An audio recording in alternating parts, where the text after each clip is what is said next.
हमारे चैनल को सब्सक्राइब करें और लेटेस्ट अपडेट्स के लिए बेल आइकन जरूर दबाएं। इस एपिसोड के प्रस्तुत करता है नीतिप्यो water purification solutions. Today's episode is going to be completely in English, and for the first time, I am attempting an episode on Zoom. The reason is that the topic concerns the educational institutions in Andhra Pradesh and Telangana and the student community at large. And the guest joining me today for a conversation will also be speaking in English. I hope you will enjoy the program. Recently, one college each from Andhra Pradesh and Telangana was blacklisted by the National Assessment and Accreditation Council, which is known as NAC in short. The names of these institutions who were blacklisted are the Dhenakula Institute of Engineering and Technology from Andhra Pradesh and Mallareddy College of Engineering from Telangana. Since my conversations and the topics I cover usually revolve around Telangana, so I will be focusing more on Mallareddy College of Engineering. Now, however, both these institutions are popular in Telangana and Andhra Pradesh. So, why was this institution blacklisted? It's because NAC said that the documents submitted by these colleges in 2018 to get accreditations were fabricated. Now, interestingly, the founder chairman of Mallareddy Group of Institution also happens to be the Labor Minister of Telangana State. So, in today's program, the guest joining me is Professor Ramakrishna Rao, who is a Dean Accreditations in ICFI Business School, which is a constituent of the ICFI Foundation for Higher Education, a deemed to be university.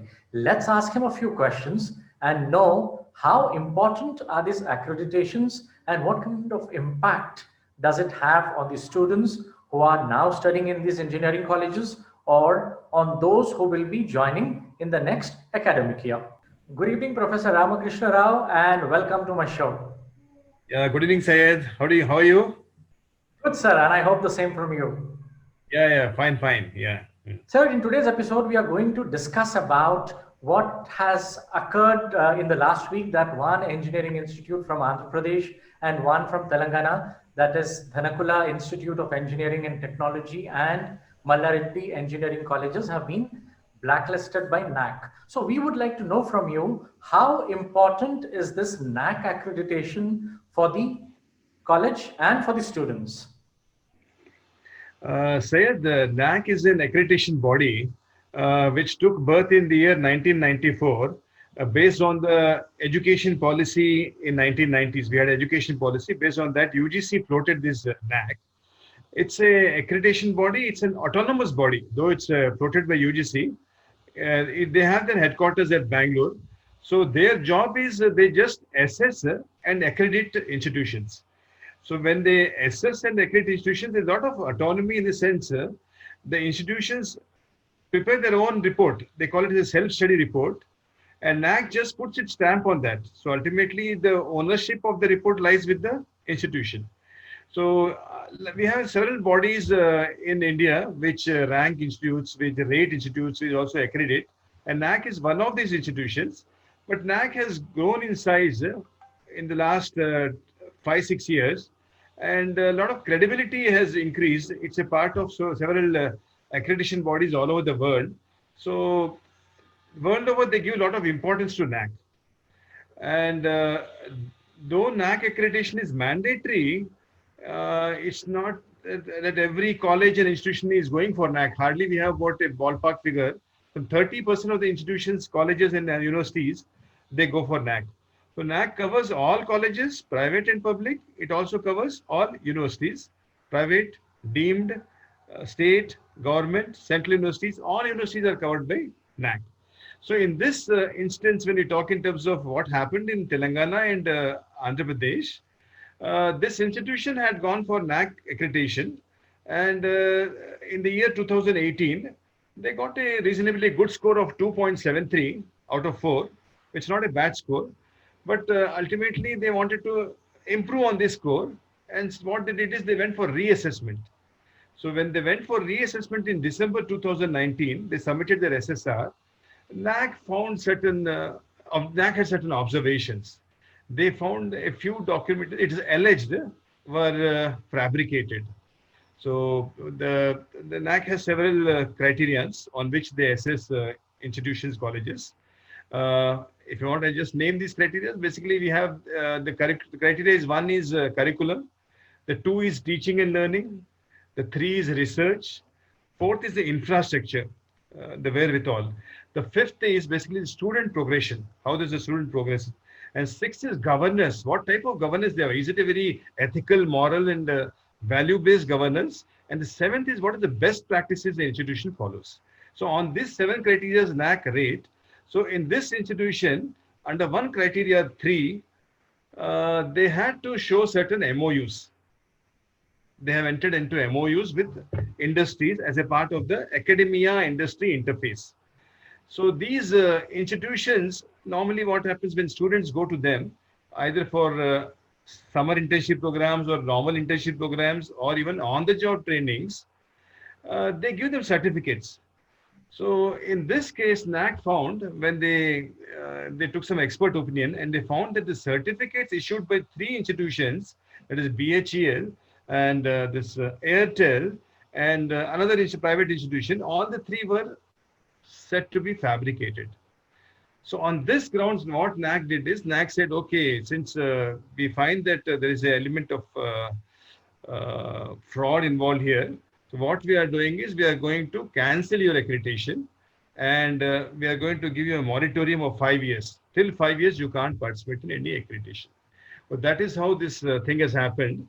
And so NAC is basically trying to, trying to come out of this thing by saying that, okay, henceforth people have to be very careful about this accreditation. So all the, for example, JNTU Hyderabad has given a mandate to all the colleges, henceforth, whenever you participate in any NAC accreditation, be very careful with the documentation.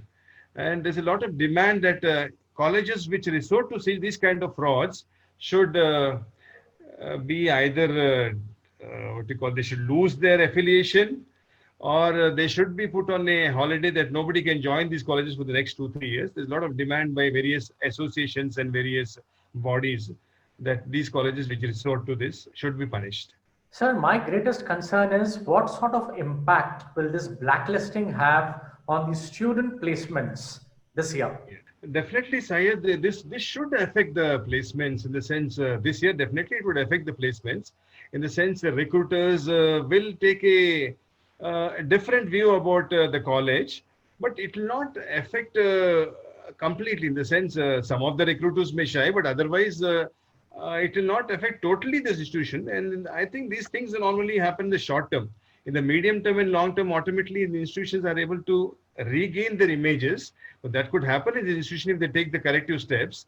So it should not, because ultimately ranking is only a small facet. It's not a total thing. Or for an institution is recognized by its AICTE recognition, by its UGC recognition. They have an NBA recognition. They have NIRF rankings. So NAC is a small facet. So recruiters will not totally shy from the institution, but definitely to some extent it will cause some hiccups as far as recruitment is concerned. But it will definitely affect the new admissions. Because when A, B, C colleges are available, if A has a better image, B has a best image, people would tend to join A and B rather than join C, whose image has been recently tarnished. So admissions, fresh admissions may get affected. Now that we have realized, realized that there is a scope of such unethical practices on the educational institution front also, what would your message be to those students who would be looking forward to join such educational institutions in the next academic year? That's a very, very, very good and very relevant question, because in the sense what happens is the choice is very difficult. We have close to 50,000 colleges and about 1,000 universities in the country. So a student, when he has to make a choice of joining a college, it's really a very tough ask for him. So he has to necessarily rely on several sources, not even a single source. He has to rely on several sources. He has to see how does the institute fare as far as the rankings are concerned? How does it fare as far as the ratings are concerned? How does it fare as far as the accreditation is concerned?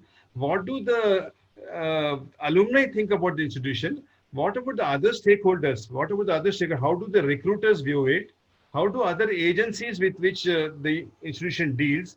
How do the suppliers of the institution feel about the institution? So they have to make a very tough choice. So there is some sort of a help, because we do have certain search portals, career portals, which help the institution. For example, we have Career Launcher, we have Career 360, we have Siksha. We also have several social media platforms. For example, you have this Quora. In Quora, you always lot of debates about this. So it's thanks to the World Wide Web, he has several sources from which he can definitely get a lot of inputs and then take a concerted decision. But ultimately, it's a very difficult, it's a very, very important decision for him. So my last question to you would be, what are the grades given by NAC to the colleges, and what should students look for? Which grade they should look forward to join colleges? Yeah, that's very relevant. Even I have some perspective on it, in the sense NAC today gives grades. So when it gives grades, what happens is it creates some sort of a competition, sometimes healthy, sometimes unhealthy competition. So NAC, the best grade in NAC is A++. A++, if you score 3.51 and above out of 4, you get A++. This is which everybody aims for. Next, we have A+, which is again 3.26 and above. And after that, it is A, 3.01 and above. So in the sense, people would always like to get either an A or an A+ or an A++, because once you get these grades, it opens a lot of opportunities for you. For example, if a university or a college would like to become autonomous, you need to have an A grade. If you want to open an off-campus, you should have a grade. A college, autonomous college should become a university, would like to become a university, it should have an A grade. You want to start some open and distance learning programs, you should have an A grade. You want to start an online program, you should have a A grade. So there's a rat race to get this A, but ultimately that, as I said, that creates a lot of unhealthy competition. And thanks to the new national education policy, by 2030, they are coming up with a different solution, which is a better solution. They say we'll have a binary accreditation. Either you're accredited or you're not accredited. It's yes or no. I feel that is a better thing, instead of having these kind of grades and making people unnecessarily do something unethical in the process of reaching these grades. So that's about the grades. So if a student should always try to see that an institution to which he is going to join is in the A echelon. Either it's A+, or A++. Thank you, Professor Ramakrishna Rao, for your valuable time and the important information you have given us. Thank you, sir. So students, I hope from today's episode you have understood what is the importance of NAC accreditations and what you should be doing to know before joining any college or institution in the next academic year. If you're watching my show for the first time, please press on subscribe and bell icon under my video, and share this video as far as possible with all your friends and contacts.